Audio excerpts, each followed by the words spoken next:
One of the things I get to do in my counseling practice is occasionally offer some teaching and encouragement and even advice on parenting things. Recently had a session with a mom who who the biggest thing that I teach in when I get to teach, individuals, couples, groups about parenting, the biggest thing I try to teach is the idea that life is about consequences. And one of the primary tasks of any parent is to teach their kids that their behaviors have consequences. Now, this poor mom had spent 18 years, really, this is a judgment, but my observation. She'd spent 18 years spoiling her son, and now she can't understand why. A couple of things. He's 19 and he won't move out, and he won't share in paying any of the expenses, and he treats her really bad. Okay, two big pieces of information here that both have to do with the concept of consequences.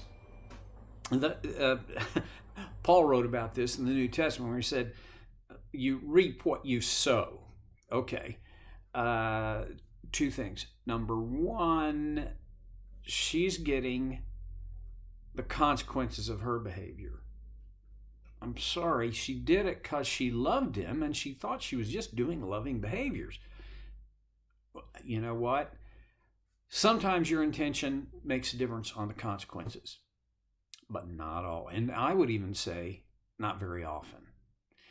Her behaviors toward this spoiled son, the outcome, the consequences are that he's totally unmotivated. He didn't have to do anything, so why would he? Second thing is, at some point, he will have to learn that there are consequences. 40, 50 years ago, well, certainly when I was a kid, consequences tended to catch up a lot faster for the common person, right? Especially young people. Today, I don't want to be overly critical of millennials and Generation Z, but I don't think consequences have caught up with them very much. I don't think I really don't think they've had to deal with the truth about life, that you reap what you sow, that there are consequences. Can you tell this is a little bit of a high horse for me? I can go off on this for 30, 40 minutes at a time. Why am I doing it here when we're actually supposed to be in a study of Jude, a postcard epistle that is not about parenting?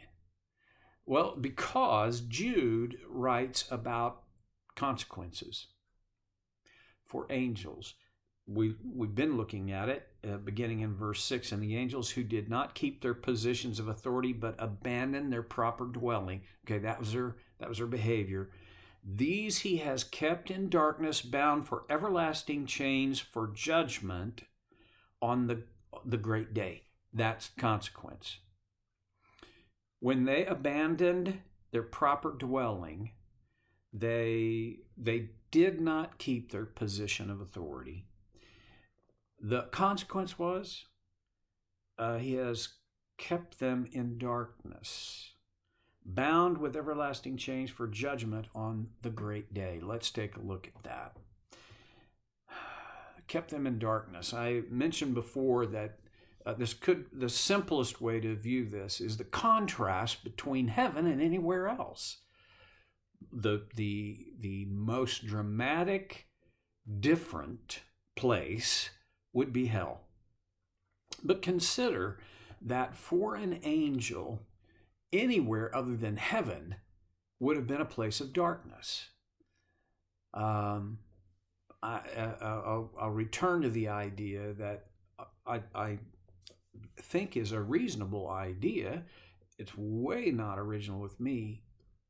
Goodness, for millennia, Bible teachers and scholars and Christian thinkers have identified this group of fallen angels as the demons that are at work and have been at work since the fall of the angels. Okay, they are bound for everlasting chains, with everlasting chains. Okay, one of the things I think is important if we get into a discussion about demons is, man, the demon thing it's legitimately frightening. I mean, you look at the stories in the Gospels of what demons did to people and how they made their lives miserable. That it's supposed to be frightening.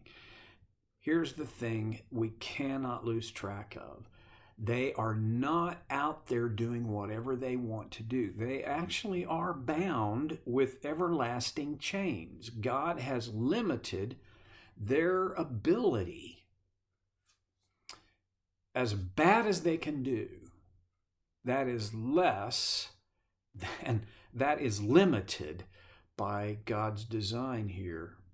And they're bound with everlasting chains for judgment on the great day.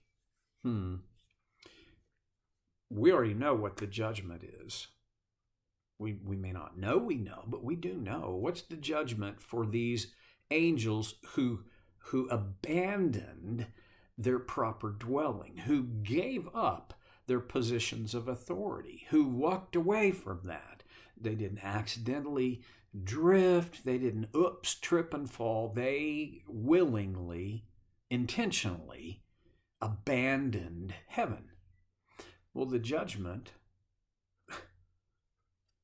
you can say it in one word: hell. Their judgment is waiting for them. But God is not trying yet to decide, what will I do with these beings? That's already decided. But he has not pulled the trigger of judgment yet. He will on the great day. Now, a lot of your versions and translations of this verse, they capitalize the word day. The NIV that I use capitalizes the word day. This is interesting to me because that is an interpretation. Here's why I say it. In the original Greek in which John wrote, there are no capital letters. There are no capital letters. There's no punctuation. There's actually, I'm taking this upon the word of scholars. There's actually no spaces between words. Can you imagine? How would you speed read that? Well, I'd cross even Evelyn Wood's eyes. But the day, well, there is coming the day, and that is the day of judgment. There is coming a day, a time, a discrete moment when the order as we know it of life and things will end. My belief, and this is supported throughout really the New Testament especially, that day will come when Jesus returns. The world as we know it is going to end. And so is it just like, okay, the world's going to end? Now, that's why I said the world as we know it is going to end, because there will be a new heaven and a new earth. What it will look like, I think the place to look for that is the final two chapters in the book of Revelation. You can read those for yourself. It'd be one of the greatest times to read those two chapters is before bed. Okay. the great day, the day of judgment.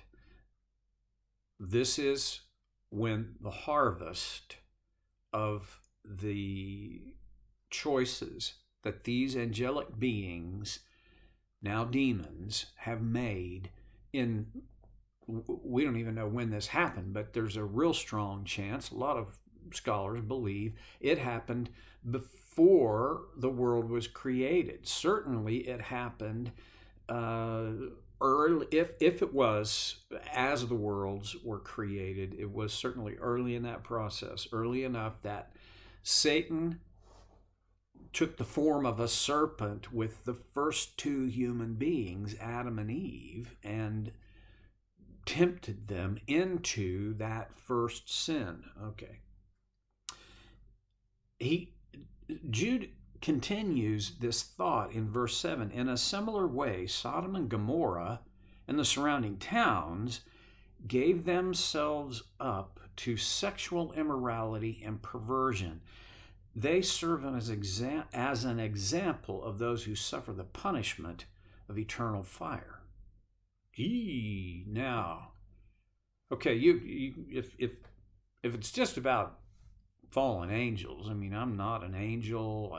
Okay, well, that helps explain a little bit of the demonology thing, but I mean, it's kind of out there.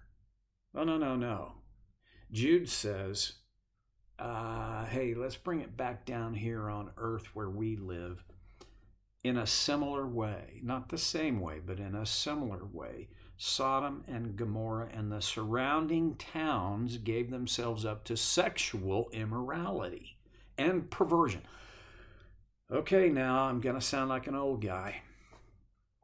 I don't even care, because our world is marching toward the example of Sodom and Gomorrah. You can call me homophobic, you can call me narrow-minded, you can call me whatever you want to call me. I am very concerned. It bothers me. In fact, I get angry when I read about and hear about the sexual perversions that are being promoted as normal. Little boys being encouraged to become transgender and become a little girl. That little girls being encouraged to become little boys, that is a perversion. That's not normal, and hasn't been until about 2015, 16, 17, 18, 19, 20, 21. We're living in a world where sexual perversion is being normalized. I believe homosexuality and continued homosexual behaviors are sin. I will say there are men who have urges towards same sex. There are women who have urges towards same sex. Having the urge is not the same thing as giving into it and practicing, acting on those urges. Having the urge is not the sin. Giving into the urge and practicing that behavior, I'm sorry, it doesn't mean that I hate these people. I don't hate these people. I'm sad for these people because they're living a life that will never work well.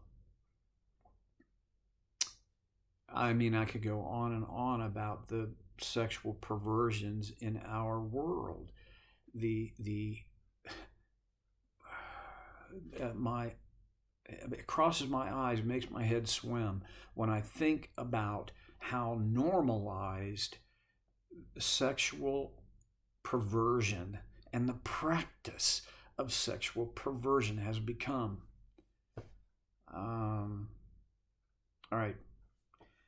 that's a downer to finish with, but the good news is maybe I'm not finished. There's more to say about this Sodom and Gomorrah thing, and I'll pick it up there next time on So Care with Stevie Boy.